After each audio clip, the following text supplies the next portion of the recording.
Mapagpalang hapon po. Before you are seated down, please allow me po to read to you our my scripture reading for my message this afternoon. Hallelujah. And of course, it is found in the book of Philippians chapter 2. Philippians chapter 2. Follow me po in your reading. Philippians chapter 2, beginning verse 2. This is Apostle Paul and I'm reading po from the New King James Version of my Bible.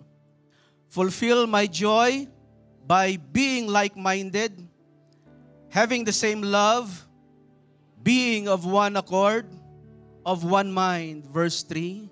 Let nothing be done through selfish ambition or conceit, but in lowliness of mind, let each esteem others better than himself.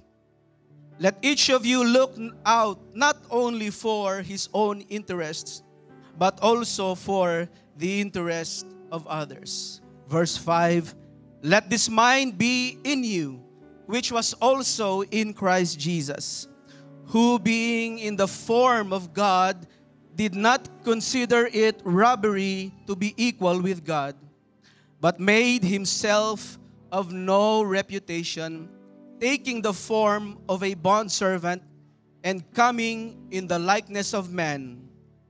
And being found in appearance as a man, he humbled himself and became obedient to the point of death, even the death of the cross. Hallelujah. May the Lord anointing to the reading of His words. We can now be seated. Palakpakan po natin ang Diyos na buhay. Hallelujah. Praise God. Hallelujah. Before I proceed, I just want again po na to express po my thanksgiving and gratitude to the Lord and of course to our leaders po sa buhay po nila Pastor Ana and Pastor Andy. I'm humbled po to be speaking with you again this afternoon. And for some of you who are new here, my name is Brother Dennis po from GIL Red Deer, ang inyo pong coordinator sa Red Deer. Praise God. And of course, this is now the last Sunday of the month of August. Praise God. We are so much blessed because for the past few Sundays, I believe we have been learning and listening from our declaration, amen. It's all about humility, the humility of the Lord Jesus Christ. Humility, indeed, it's a very, very powerful virtue that one could have. But on the other hand po, when we come to the word humility, words that we can associate with the words humility could be, sacrifice, obedience, faithfulness, those sorts of words. But one of which, ito pong humility is certainly one of those virtues that is not so popular among many. Amen. Hindi ho ito, why? Because it's not in our nature always to be humble. Amen. At any rate po, I would just like po to start this sermon with some sort of reflection. If you remember po, I think it's about 5 years ago now when COVID began. You remember that po? And I know all of us po have been through that season or that part because that's already history. We know what happened. It was a very, very, very unusual experience. Why? Because many people were caught surprised. And when the pandemic came, all of us, it seemed like everything was out of control. And if there's one thing that, came, if there's any experience that came about that COVID was that lahat po tayo, we were all caught surprised. We do not know what to do. Amen. We were guessing when are they going to loosen the restrictions. So ayun po. Among many other things. Amen. But few significant things that were exposed during the COVID times, and I hope you can relate to this. Now, one thing was that yung sense of hopelessness. Or, and another thing po is yung, we don't know what's ahead. Right? And perhaps there's a few of us, even in our church in Red Deer, may mga kapatiran po, they have lost their loved ones. So that was a very tragic, tragic happening.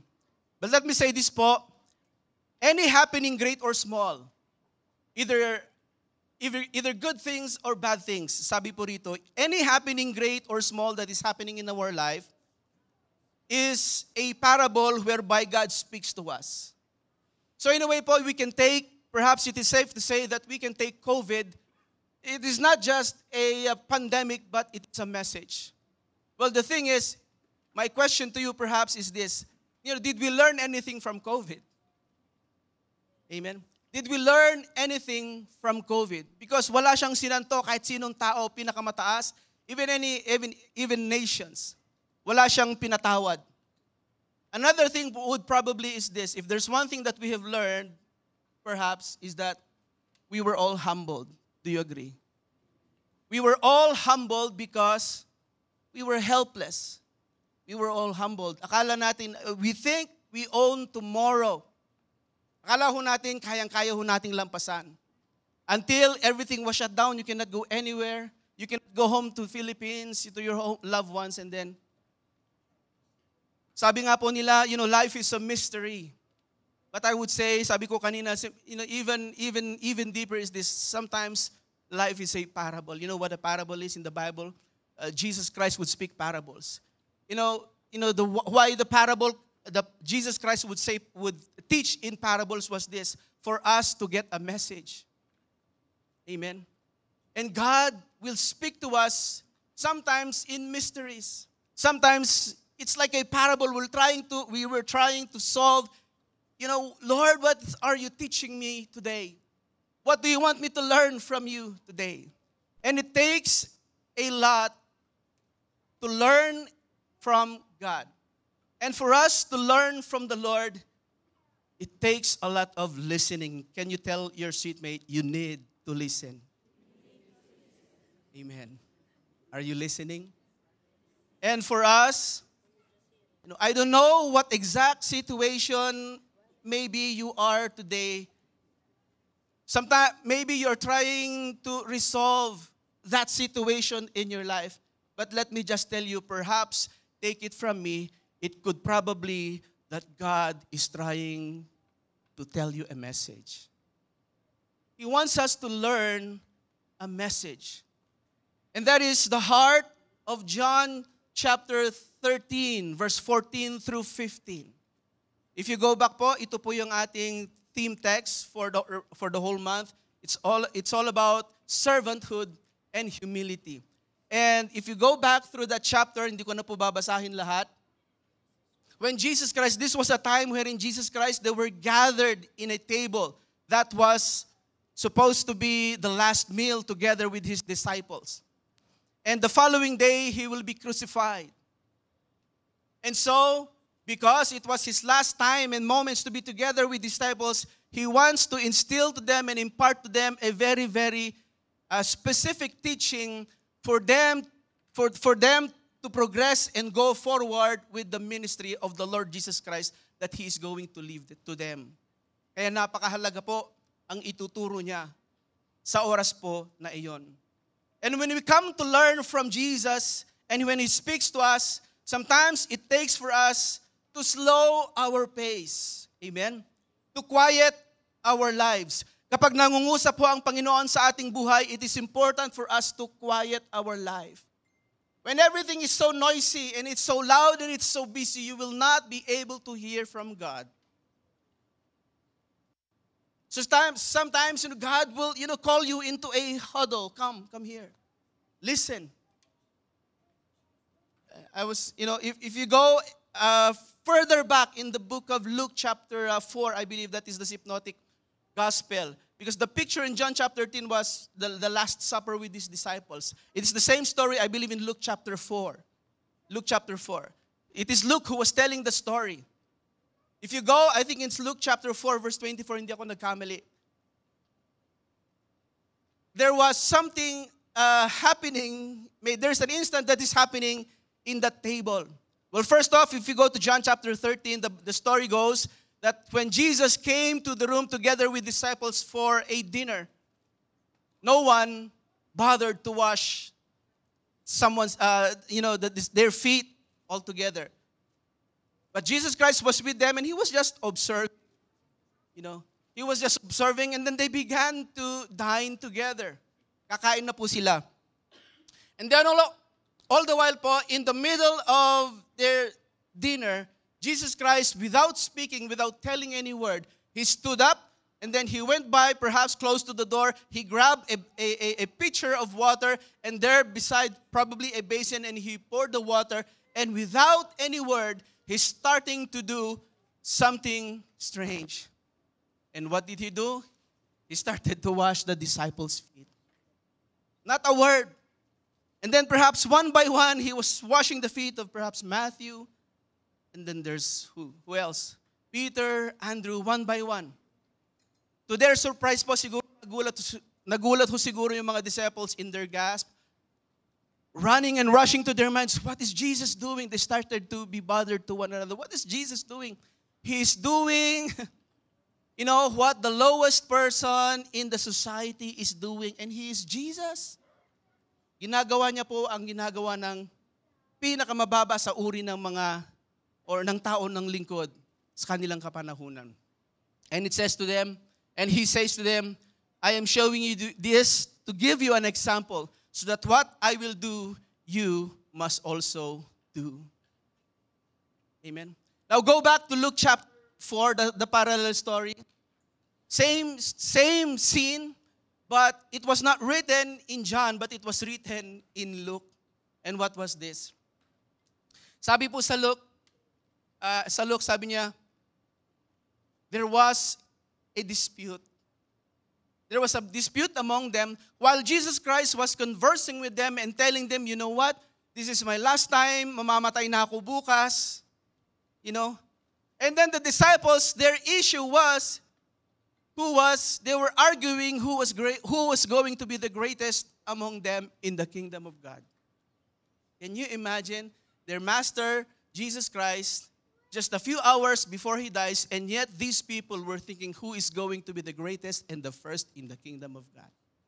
And that tells us in John chapter 13, so that's why no one among them was bothered to touch the basin or the water. Why? Because no one wants to do the most, yung pinakamababa, the most menial or mundane task. Kasi gawain yun ng alila. That's the reason why. Amen? Nagtatalo po sila kung sinong gagalaw. Have you ever been to that place? Sa Tagalog yung ibuan kung sino maghuhugas. No one was willing to do it. All their concern was who was going to be the first. If you go any further down po,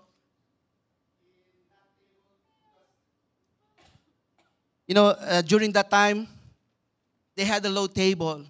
They had to sit and squat. Perhaps they don't have a chair, but they only have perhaps a blanket or a pillow. And then they would recline. Sabi niya doon, they would recline and eat because they want to be comfortable eating.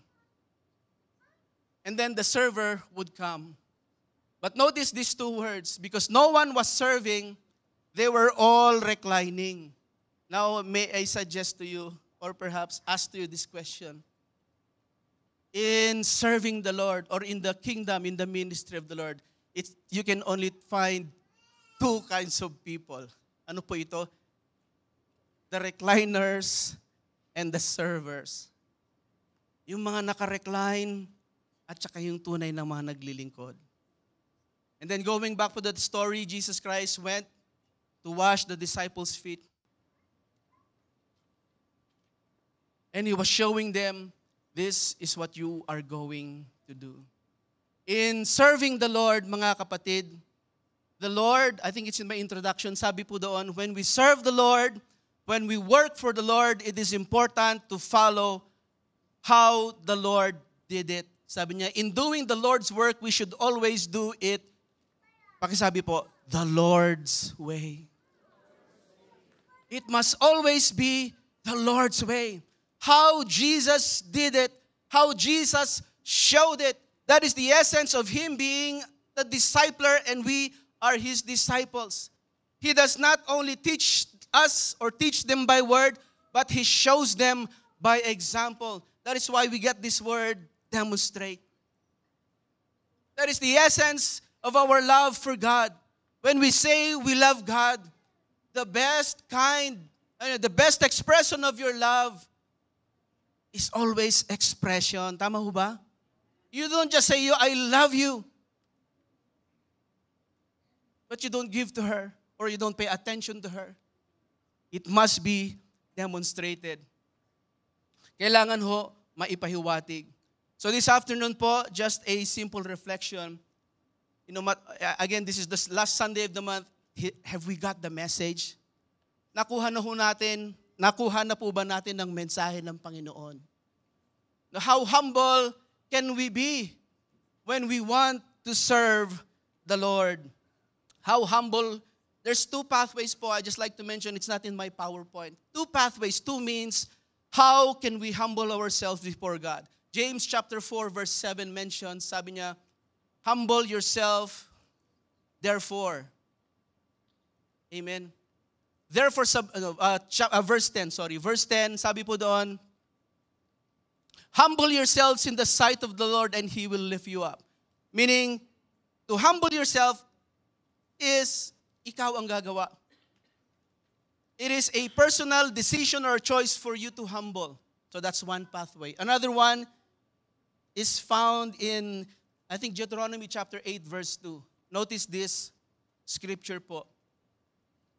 This is Moses speaking and says, and you shall remember that the Lord your God led you all the way these 40 years. Notice, they were wandering in the desert for how many years? 40 years, the Israelites. To humble and to test you. To humble and to test you. And to know what was in your heart, whether you would keep His commandments or not. Another pathway to humility is when God humbles us. Kung hindi tayo magkukusa, if we are not be willing to ourselves to humble before the Lord, just like James chapter 4 verse 10 says, God will humble us. And fortunately or unfortunately for the Israelites, it took them 40 years to humble. That's why He tests them. Kaya masasabi ho talaga natin, testings and trials are there to humble us. If we do not humble ourselves on our own, God will find a way to humble us. Kung hindi pa nagka-COVID, hindi tayo mag-humble. Amen ho ba? Kung hindi pa ako nasubok ng ganito, hindi ako, it humbles me. You know the feeling when you are at the mercy of someone? Mag-humble ka talaga. You will really humble. Amen. So that's why po, this afternoon, I hope, as we end po this month in this theme, very, very beautiful po na virtue. I hope po that we have learned the message to humble ourselves before God. My title po, this message, title pa lang ako, no?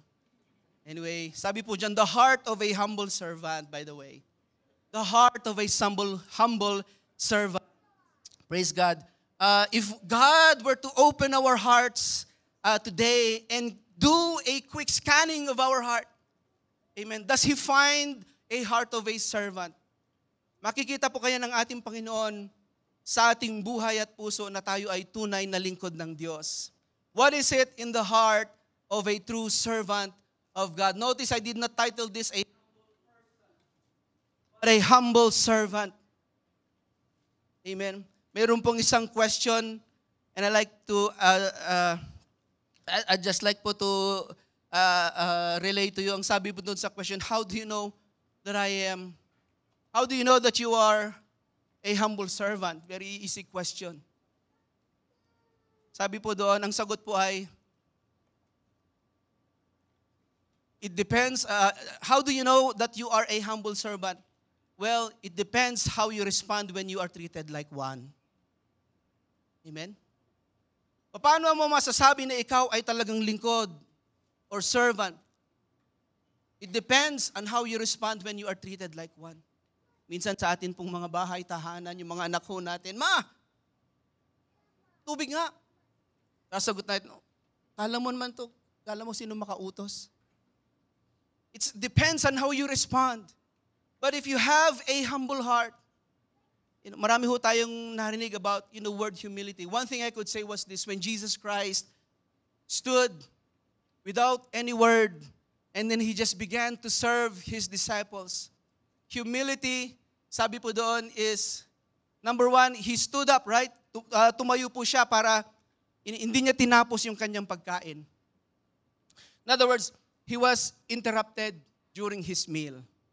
So if there's one lesson about humility and true service was this: a true servant is willing to be interrupted in all his affairs. Nakuha niyo po? Pag tinawagan ka, pre, kailangan ko ng tulong. Kumakain ka. Notice po, napansin nyo, if someone interrupts you in your most sumptuous meal, ano pong mangyayari? Masisira yung gana nyo, di ho ba? Your appetite will get, will fade. So when you come back to your meal, it's already stale, it's no longer warm, and then you lose your appetite. So that was what Jesus Christ was showing to His disciples. If you have a heart of a servant, you must be willing to be interrupted, number one. You must be willing to be interrupted. You must be willing to adjust to the delays. Your time is not on your own. Hindi mo oras ang iyong oras. Amen? Brad, sis, practice tayo, ganito, ganyan.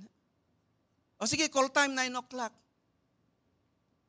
Sometimes din pagdating doon, change of plan. Madi-delay po. There are delays. Amen? Another thing was this, humility. These are my points from my previous message. Sabi, humility is unannounced. Hindi niyo ho sinasabi. Ganun po ang tunay na lingkod ng Diyos. A true servant knows how to serve without anyone bidding or telling. Tama ho ba? Ang tunay na lingkod ay nagkukusa ho. Kusang nagbibigay, kusang nag-aalay ng kanyang panahon at oras. Amen? Without saying any word, because humility is unannounced. Hindi po, Jesus Christ did not broadcast. He did not say and went to His disciples perhaps say, you know what? Hey, look at me. Today, I'm going to show you the lesson of humility. Di niya ho sinabi. Basta ang ginawa niya ay, ginawa na lamang niya. Amen? Ganun ho, madalas, minsan lagi-lagi, pinupush ko po ang ating mga kapatid sa JL Red Deer. Ayun laging pinagpipray ko. Why? If you have a heart of a servant, if you see the need will stir up in your heart. And then you will respond. Hindi mo siya pababayaan. And then you will just do it. Without any prodding from anyone. Amen? Hallelujah. What is in the heart of a true servant of God? I just have 3 simple points po this afternoon. I pray po, hindi po ako magtagal. May bantay po ako rito. Number 1, are you ready po? In the heart of a humble servant, so these are 3 essential attitudes. Kasi sabi po sa Philippians, let this mind be in you. So our ultimate example is none other than Jesus. So let this mind or let this attitude, sabi po sa ibang version, let this mind or attitude or mindset be upon you, which was in Christ Jesus. Number 1 is to have a willing heart. Pakisabi po, a willing heart. Ayan. May willingness. To say that you are willing means to say to God that, Lord, whatever it is, however it is, ganun po ang isang willing na puso. In an atmosphere where it is always, totoo nga naman po, it is always easy to say, I am willing. It is always easy to think and say that you and I are willing. One young, rich businessman came to Jesus. Sabi niya, I'm willing to follow after you, Jesus. And then Jesus Christ said, sell all your possessions, give them to the poor, and then follow me. And the Bible says, his countenance eventually changed. Because only to find out in the end, he was not willing. Alam niyo po, you know that feeling, you know that situation. When it comes to finally doing it, we scream, we kick. Why? Because we don't want to do it. Like I said po, kapag sinabi nating tawagan na ng paglilingkod and it requires our will, ang nature po natin ay pumiglas, we scream, we kick, and eventually when time comes, no, we don't want to do it. Mga last minute na nagbabago po ang mga decisions. Where we come to know Jesus, amen, the Lord gives us the ability and the power to be willing. Notice po in this point, if you read po in Philippians chapter 2, in verse 13, notice this passage, ang sabi po doon, for it is God, notice, sino po? It is God who works in you. It is God who works in you both to will and to do for His good pleasure.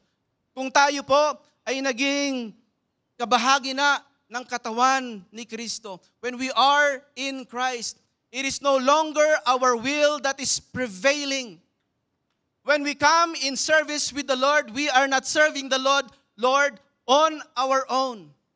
Ang sabi po ni Paul, it is God who works in you, both to will and to do for His good pleasure or good purposes. Amen. He gives to us and He imparts the willingness. Ang Panginoon po ang siyang nagbibigay sa atin ng willingness. It is not on your own volition. You do not just say, Lord, I'm willing to do it. There's someone or something that stirs up in your conviction to say that. Why? Because God is in you.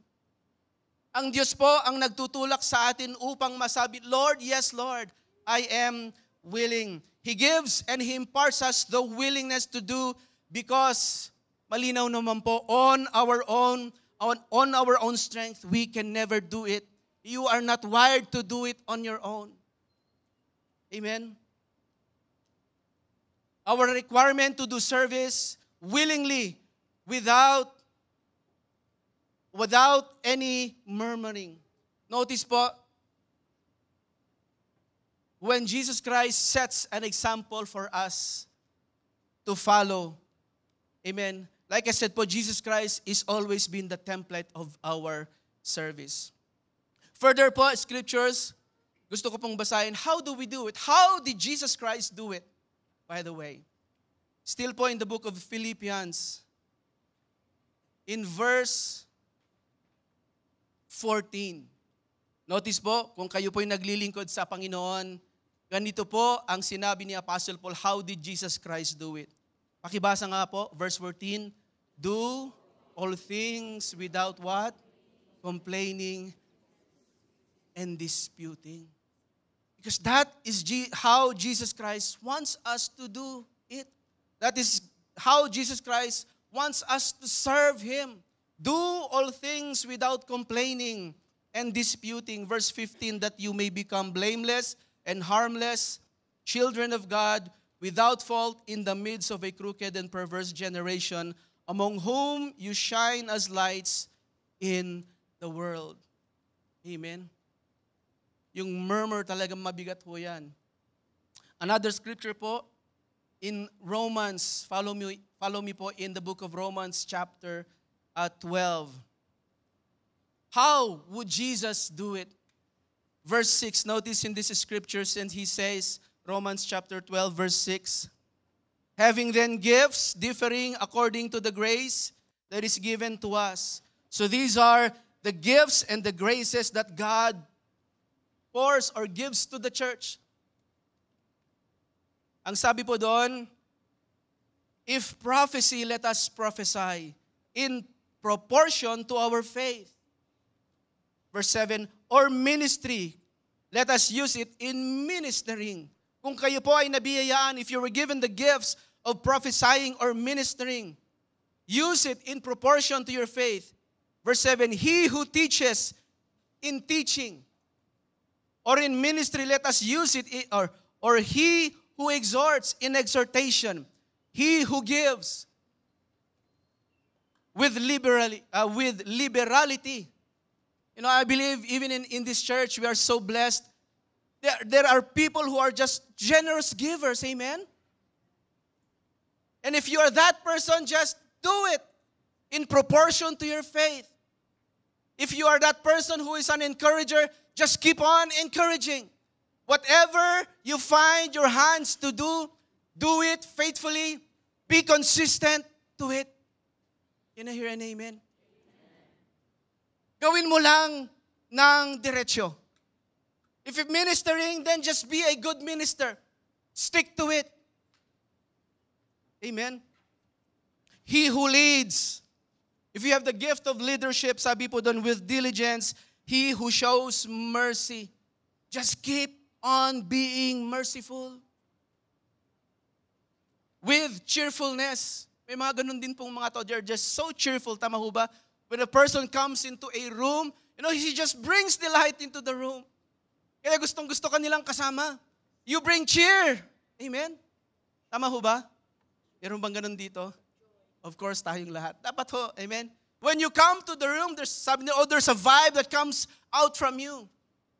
And if it is that you, just keep doing it. Just do it. Be consistent. Be faithful to it. Gawin mo lang ng tama. Hindi mo man magawa yung ginagawa ng iba na naandito. Whatever that is gifted to you, do it as the Lord gives it to you in proportion to your faith. There is a reason why you have that gift.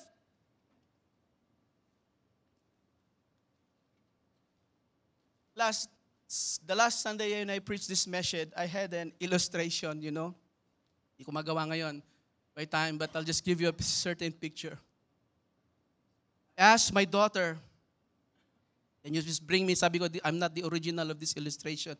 I asked my daughter, in my sermon, I asked her to bring me a dustpan and a broom.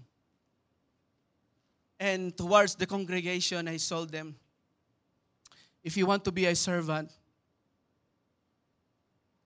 look between these two items. I wish I could have a broomstick here. Mga kapatid, let me tell you, if you have the heart of a servant, if you are gifted with a microphone, sometimes people would like, I want to hold that microphone. But it speaks differently when you are holding a broom.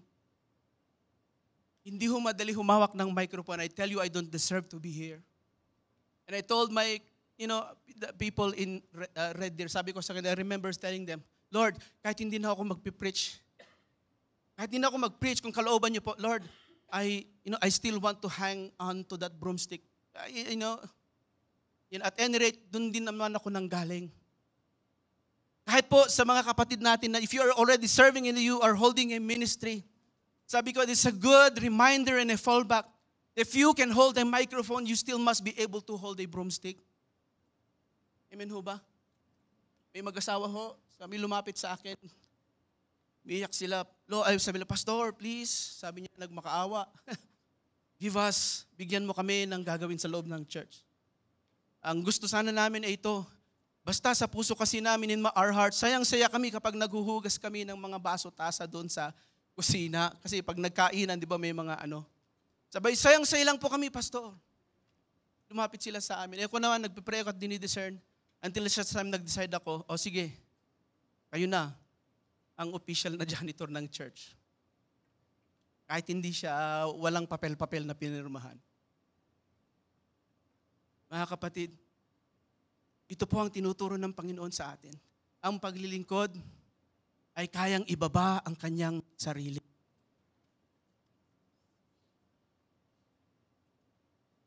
Amen? We must be willing. Amen? Kahit po, halimbawa kayo po yung nag-iisa, let's say ikaw ay tagalinis nga rito, hindi ka naman nag-iisa. You know, if you're singing and worshiping, the Lord is with you. And to the rest of you here, alam ko po, pagpasok pa lang namin, we are so much blessed. Ang dami pong mga kamay na bumabati. Sometimes, God will put you in a place wherein, kahit hindi ho nakikita, they're just on the background. Kahit hindi po kayo nakikita, if you are not acknowledged, you are not seen. But let me tell you, God sees you. God sees you. Nakikita po tayo at nakikita po kayo ng ating Panginoon. Pero because there is nothing that we can do to impress anyone. Even Christ Jesus had to submit Himself to the will of His Heavenly Father. Kailangan niyo ho siyang magsuko at mag-submit sa kalooban ng ating Panginoon. Imagine niyo po kung hindi niya nga sinunod ang dakilang Ama sa langit, what would happen? Then salvation is void. Jesus Christ did not even start to minister until He was filled and led by the Holy Spirit. Kasi alam niya, hindi niya kakayanin mag-isa. Amen? Kaya sabi po ng ating Panginoon, Jesus Christ also said, without me, you can do nothing. You know that passage? Now what does it mean when Jesus says you can do nothing? Well, of course, you can still do things. If you are skilled, if you have strategy, if you have plan, you can still do things. Paano masasabi na you can do nothing without Jesus? Well, you are educated, but here's the thing. When Jesus said you can do nothing, it means whatever you do without Jesus Christ is worthless. It doesn't mean anything. It does not leave any impact. It does not have any heavenly spiritual value in heaven. Hindi siya nakakaipon ng treasure sa langit. Kaya napakahalaga, when we serve the Lord, we must serve it. Amen. Kasama po natin ang Panginoon. Sabi ng Panginoon, without me, you can do nothing. Anything that you do apart from Jesus is meaningless. Paul similarly acknowledged, sabi po ni Apostle Paul, I can do all things through Christ who gives me strength. Palakpakan po natin ang ating Panginoon. Hallelujah. Praise God. And when you do things on your own, it will only be for the glory of men. Mga kapatid, hindi ho tayo, we do not perform for man. Mayroon po tayong Diyos sa langit na pinaglilingkuran. Hallelujah. Only God, listen to this, it is only God who can produce in us a genuine willingness when we surrender our lives to Him. Ang Diyos lamang po, it is only God who can produce in us a genuine willingness. Sinasabi mo, Lord, I am willing simply because you know that the Lord is going to do it with you. Kaya nga sabi po doon, both to will. Amen? Kaya mahirap ho na humakbang sa buhay na hindi ho natin kasama ang Panginoon. Purihin ang Panginoon. Pangalawa po, before I go po, sa aking next point, naalala ko po kasi sinulat ko yung isang illustration na kwento. Bata pa lamang ako, naririnig ko na ito. I've heard this illustration story before. And it's about, this janitor nga. This janitor, about 1960s, 1967, by the time wherein, the NASA program, was started in the US. And this was in Cape Canaveral, panahon po ni JFK. JFK, the President of the United States, came to visit the facility because it was a brand new facility. And while they were touring the facility, JFK came in the hallway, along the hallway, na-meet niya po yung naglilinis in his blue suit. And then Mr. President asked him apparently, and he said, what are you doing here? Ano yung ginagawa mo dito? He asked the janitor, and surprisingly, the answer was this of the janitor. Sabi po ng janitor, I am helping to put man in the moon. I am helping to put man on the moon. Pero janitor po siya. Amen. So that was the message. That message rang. Mga kapatid, whatever you do here in church, whether big or small, do it heartily. Colossians chapter 3 verse 20. Do it heartily as unto God and not unto men. You are not sending people to the moon, but you are sending people to heaven. Amen. Kaya maging tapat lang ho tayo sa atin pong mga ginagawa. Purihin ho ang ating Panginoon. We play a part. Each of us has a function. Hindi ho lahat ay mata. Imagine po lahat po ay mata rito. Di ang laki nating mata. Amen. We all have pinakamaliit man o malalaking bagay. Pangalawa po, what is in the heart of a true servant? If God were to look in the heart of a true servant, He would find this. Number 2 is a pure heart. One must have a pure heart. If you open po your Bibles in the book of 2 Timothy chapter 2, napakaganda po itong passage po na ito. 2 Timothy chapter 2, beginning verse 19. Notice this passage and let me read. Paul says, nevertheless, the solid foundation of God stands, having this seal, the Lord knows who are His, and let everyone who names the name of Christ depart from iniquity. Verse 20, but in a great house, pakisabi po, great house. Great house is essentially in the kingdom of God.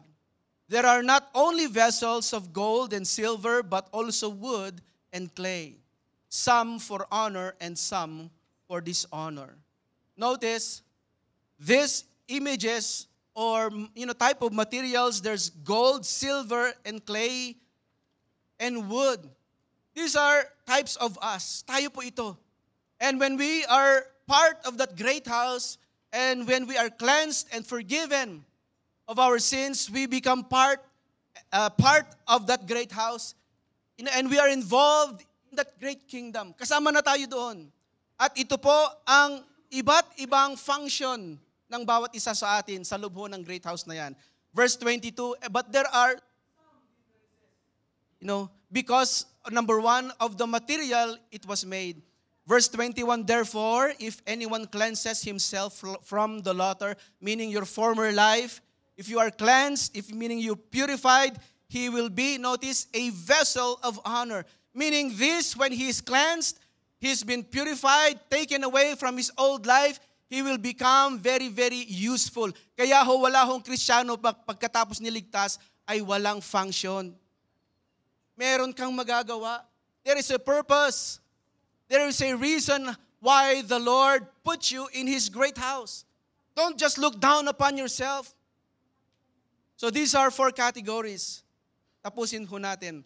Therefore, if anyone cleanses himself from the latter, he will be a vessel of honor. Tayo po, amen, He will use us as a vessel. He will be a vessel for honor, sanctified and useful for the master, prepared for every good work.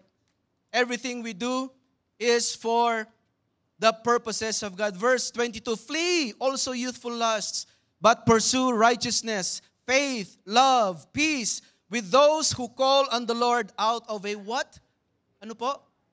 Out of a pure heart. Tapusin ho natin. But avoid foolish and ignorant disputes, knowing that they generate strife. Verse 22, and a servant of the Lord must not quarrel, but be gentle to all, able to teach. And verse 25, notice, in humility. Nabanggit po ulit. In humility. Correcting those who are in opposition, if God perhaps will grant them repentance so they may know the truth. Kahit pa po may i-correct tayo, sabi niyo, still correct them with love and humility. Amen? So notice po, going back to those vessels. Perhaps there's some of you would say, you know what? That gold is glittering. Perhaps he's a useful one. Gold siya eh. He can perform probably. Kasi gold siya is made of gold. Perhaps that gold can inspire and do much work. Malamang magandang, marami kakagamitan niya kasi ginto siya. Amen? Or you would say to yourself, oh, hindi ako gold. I'm not that gold. Perhaps you would say to yourself, oh, maybe I am that silver vessel. I could shine a little bit. I could do a little bit of this. I can bring some value po in the table. Siguro, isa ka dun. You consider yourself as a silver. Pangatlo po is the wood. Amen? I'm a vessel of wood. I'm no good for nothing. This wood can be flimsy or faded. There is no glitter in that wood. It's carved, it's beaten, it's flimsy, madaling mabasag or mabroken. Siguro ganun ho ang pagtingin nyo, sir, I'm that wood. And you consider yourself of that kind of material. But at any rate po, once these types of material passes through the cleansing power of the Lord, they become useful unto Him. Some for honor and dishonor. Dishonor meaning some for honorable uses and some for common uses. Sabi po sa ibang passage. Now, the word common is this. Sabi ko sa sarili ko, Lord, saan kaya ako? Am I one of those honorable uses or the most common uses? Notice the carpenter. Notice the carpenter. Bigyan mo ng bagong martilyo. Give him a brand new hammer. He will not just easily use it or replace it with his favorite hammer. Tama ho ba? Because he finds his old hammer, that is his common. And the most common tool to his hand is sometimes the most beaten one. In other words, that old hammer is the most useful one for him. Amen. Don't despise yourself if you feel like when you are serving the Lord, hirap na hirap ako. I feel like quitting. Amen. Let's remember that hammer. To God's eyes, you are the most useful one. Palakpakan po natin ang ating Panginoon. Hindi ka basta-basta papalitan ng Panginoon. All it matters to the Lord is that you become useful unto Him. You do not have to be golden or silver or wooden. You just have to be pure. You just have to have a pure heart. A useful utensil or tool before God. Another material that is not mentioned is here. Mentioned is this, is to have a heart of clay. Amen? A heart of clay. Kung tayo po ay may isang pusong, heart of clay, just like that story where God, that the master potter, he was able to mold that clay according to His design. Nawahog maging ganun ho tayo sa ating Diyos. And time again, He perfects the shape of that mold. When He sees irregularities or perhaps yung mga stones na nagiging rough and it's marred to the hands of the pot maker, sabi po doon, He crushes it again and He goes back. Ganun po tayo. Amen. Not because tayo po yung naglilingkod. We always go to the process, amen, of molding and reshaping and cleansing of the Lord for us until we are shapen, sabi po doon, according to His likeness and image. A pure heart, yun po yung pangalawa. Hallelujah. Do not get discouraged, my friends, if you cannot impress people how you were made. Let me tell you this. The one that will define us is not but the type of vessel we are, but by the one that fills us. Kuha niyo po. Hindi ho, you will not be defined in what kind of material. Either gold ka or, either you're gold or silver or wood. But the thing that will define you is that when God sees you have a pure vessel, then He will fill it. That will define you. Our definition will be on the one who will fill us, kung sino ang magpupuno sa atin. Amen po ba? So that's why let me ask you po this afternoon before I go to my last. What fills you today? Or let me ask, who fills you today? Sino? Okay, una muna, ano ang nagpupuno sa inyong buhay? O mas mahalaga, sino ang nagpupuno sa inyong buhay? Nawa po, the one that fills you will define you.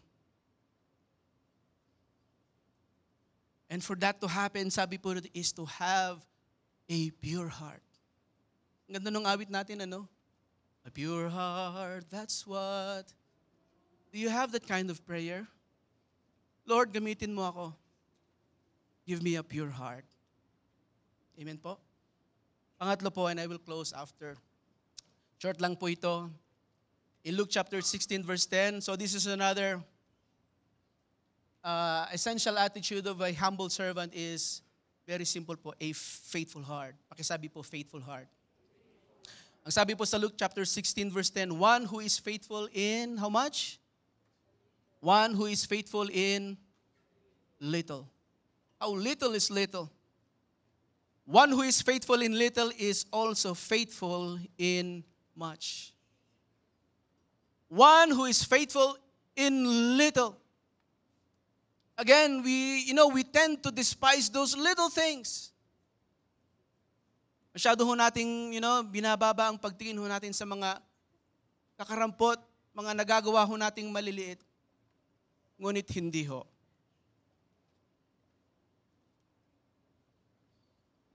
Faithfulness is what keeps a true servant serving. It is because he is faithful, he just keeps on serving.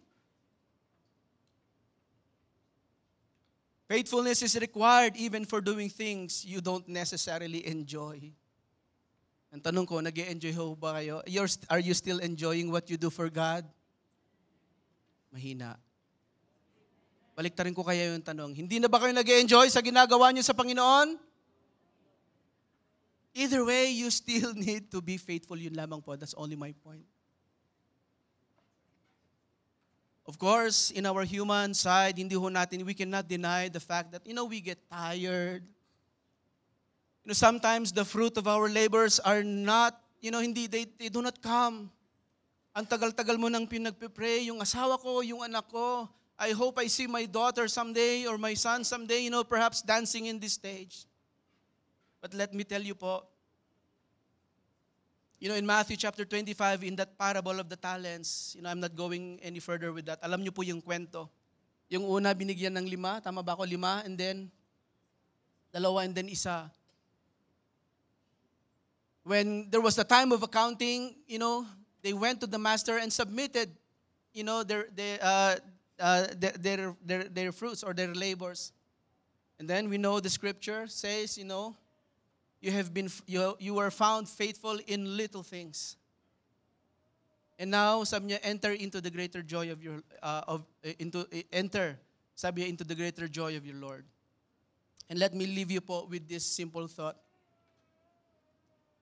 When you are at the point wherein God has put you in a place when the things you are doing seem so little. I want to be like that. I want to do that. I want to be like that. Gusto ko ng malaking bahay. Gusto ko ng mas malaking kotse kasi maliit yung kotse ko. Wala pa akong anak. Isa lang yung anak or what? Amen. Be faithful in the seasons of the small. Be faithful in the small seasons of your life. Because, yung great reward, these are seasons, panahon po yan. Amen? These are seasons, panahon po yan. Siguro yung iba masabi, dapat ako nandyan, mas magaling ako dyan. Or perhaps that could be the reason why you are not here. When we think, we should be there. or I must be that person to be on that place. I should have that one. It should be me. That is why po, as I close, it is important na ganito pala ang message ng Lord sa amin. One, I attended a life group this week, one of our life groups. And sabi po niya sa kanyang reflection, all throughout this month we have been hearing about, this message of humility. Kasi nga po, minsan mahirap, kahit alam natin, mahirap matutunan ang lesson ng humility. Why? Because, the spirit of pride keeps on popping up every once in a while sa ating buhay. Totoo ba? Once in a while, the spirit of pride, nagpa-pop up yung kanyang ulo. Kaya kailangan ho natin. So that's why, remember, again, before I close, Jesus Christ said to Peter, kasi sabi ni Peter, Lord Jesus, if you're going to wash my feet, then can you just bathe me and wash my whole body? And Jesus said, you don't need to wash your feet. And then Jesus said, you know what, Peter, if you're not going to allow me to wash your feet, tapos ang relationship natin.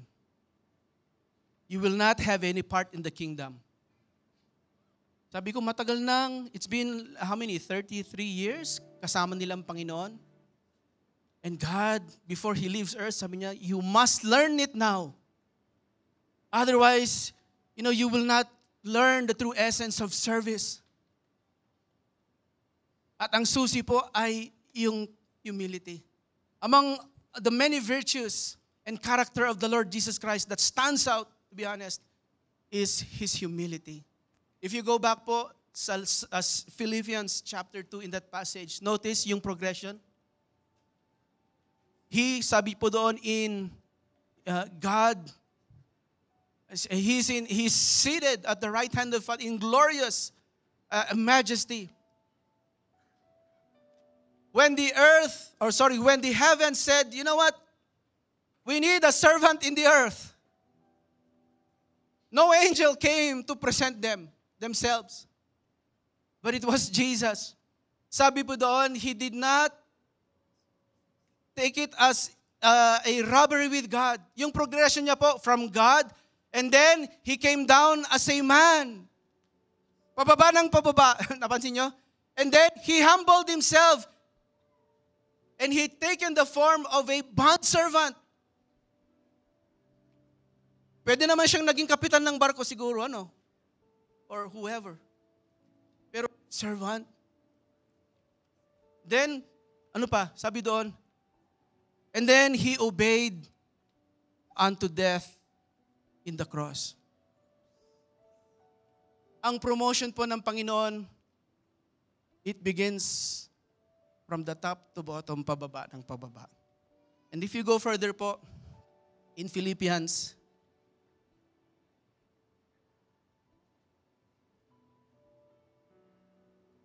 verse 9, therefore God also highly exalted Him and given Him the name which is above every name. Verse 10, that at the name of Jesus every knee should bow, of those in heaven and of those on earth and of those under the earth. And that every tongue should confess that Jesus Christ is Lord, to the glory of God the Father. And soon as He started to gradually lower Himself from deity, His lordship, to man, to servant, to death, God lifted Him up.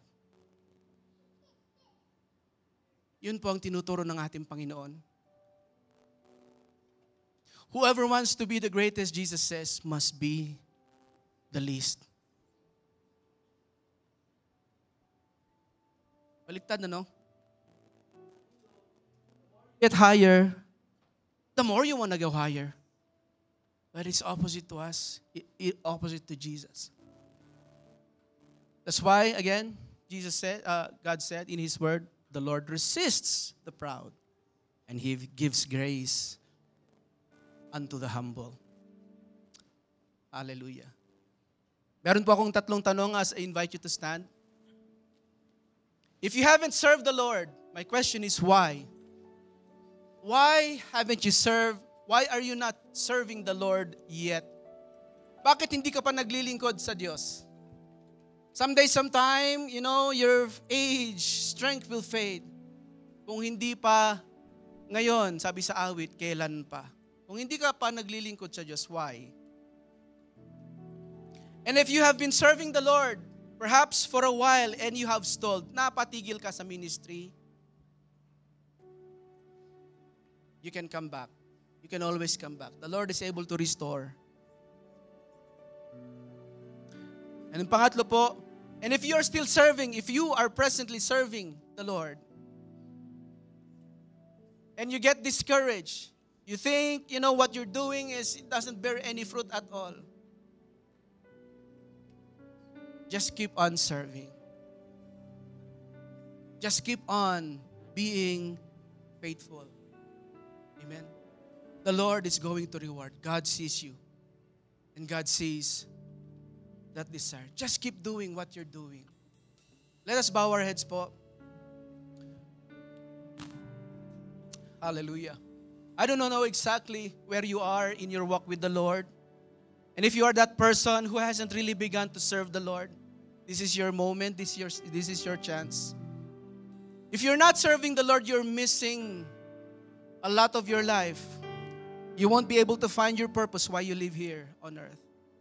The Lord Jesus Christ is presenting Himself unto you. If anyone desires to follow after me, let him deny himself, says His word, and come and follow after me. Perhaps you are new here this afternoon. I believe the Lord has a perfect reason why you are here today. The Lord wants to offer unto you an open opportunity to follow after Him and serve Him all the rest of your life. And if you are that heart this afternoon, I'm giving you this chance. You can begin by saying, Lord, this afternoon, I humble my life. I surrender unto you. I want to follow after you. I confess that I'm a sinner. For the longest time, I've been running away, living on my own. This afternoon, I confess my need of you. I want to invite you in my heart. I want you to be my Lord and my Savior. And if that's you this afternoon, I want you to follow me in this simple word of prayers. And as you confess to your mouth, just believe. Heavenly Father, I come to you with a humble heart. I acknowledge that I am a sinner. I don't deserve you. I ask this afternoon that you'll forgive me from all of my sins. Wash me and cleanse me by the blood of Jesus. I accept Jesus to be my Lord and Savior. This afternoon, I surrender my life to Jesus. This I pray in Jesus' name. I want to go back to my second question. If you have stalled into your service, kung ikaw ay nanghina perhaps, napatigil sa iyong paglilingkod, pwede mong sabihin, namahinga lamang ako. The Lord is still counting you in. You're not totally lost. You can always come to the loving grace of our Heavenly Father. At kung ikaw ang siyang nananatiling naglilingkod sa ating Panginoon, and you're finding ways to keep on serving the Lord, I want you to stay faithful. The Lord knows what you are doing. The Lord sees what you are doing. Just be faithful. Just continue to be faithful. Hallelujah. All together po this afternoon as we sing, let us have a moment of dedication, a moment of surrender unto the Lord, and let it begin from your heart this afternoon. And as you pray to Him, Lord, here is my heart. I want to serve you, Lord. I want to follow after you faithfully, O Lord. I want to spend the rest of my days serving you the best I can, O God. Though I acknowledge I fail, I falter, I lack strength, O God. But I trust, Lord, that you will strengthen me. Just like your servant Paul, I can do all things through Christ who strengthens me. I can do all things through Christ who strengthens me. This afternoon, O Lord, here is my heart. Hallelujah. Let us raise our hand. With all of my heart, I will. Yes, Lord, I will be faithful. Sing it to Him. Let this be your prayer. Lord, I want you to find me faithful unto the end. I don't want to waste my life from worthless things. I want everything that I will do for you, oh God, will give meaning. Everything that I will do will be worthwhile. Everything that I will do for you, oh God, will make an impact. It doesn't matter if people may not see me, but I know you see me. You count every words that I do. Hallelujah. With all of my heart. Say it to Him. Hallelujah. Yes, give it to Jesus. No holding back, no holding back. With all of my heart, with all. Yes, hallelujah. I will serve you with all my heart. Oh yes, Lord, let us love you with all of our heart. With all my heart.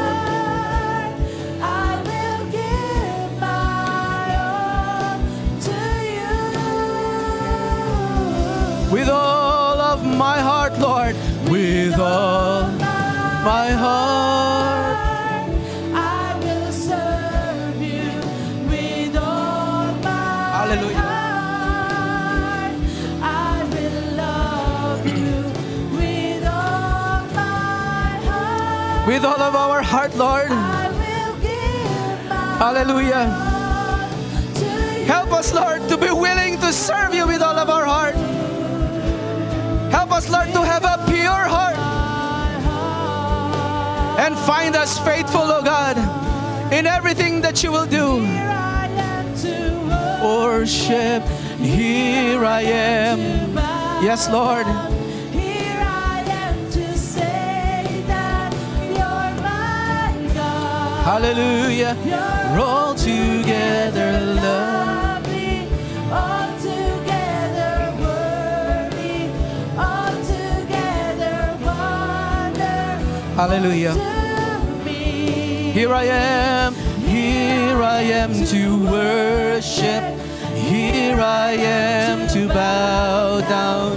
Here I am to say that you're my God. Hallelujah. You're altogether lovely, altogether worthy, altogether wonderful. Oh, here I am to worship. Hallelujah. Thank you, Lord. Thank you, Lord, for filling us with you. Thank you, Lord. Hallelujah. You're all together lovely, all together worthy, all together wonderful to me. Hallelujah. Shall we just bow our heads, my dearly beloved Heavenly Father? We thank you, O God, for the opportunity of service. Thank you, Lord, for the blessedness of knowing you, Jesus. Beginning today and the rest of our days, help us, Lord, to serve you humbly and to serve you faithfully. And I pray, O God, for each and everyone that is here today, in the seasons, O God, in the seasons of smallness, I pray, Lord, that you will find them faithful.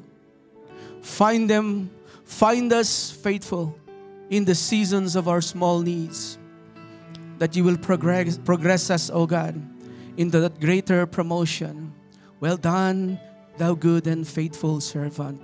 Hallelujah. Can you just extend po, before I step down, let's just the body, minister to the body.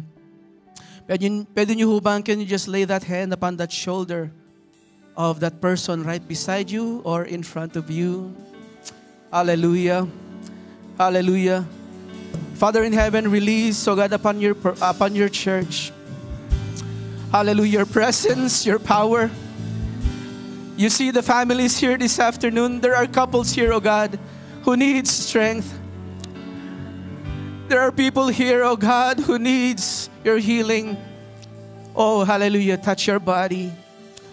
Meet them, Lord. Meet them, Lord. Meet them in their needs. According, oh God, to your purpose, according to your will, and according to your riches and glory. Oh, we thank you. Oh, we bless you. Hallelujah. In Jesus' mighty, mighty name we pray. Amen and amen. God bless you po. Hallelujah.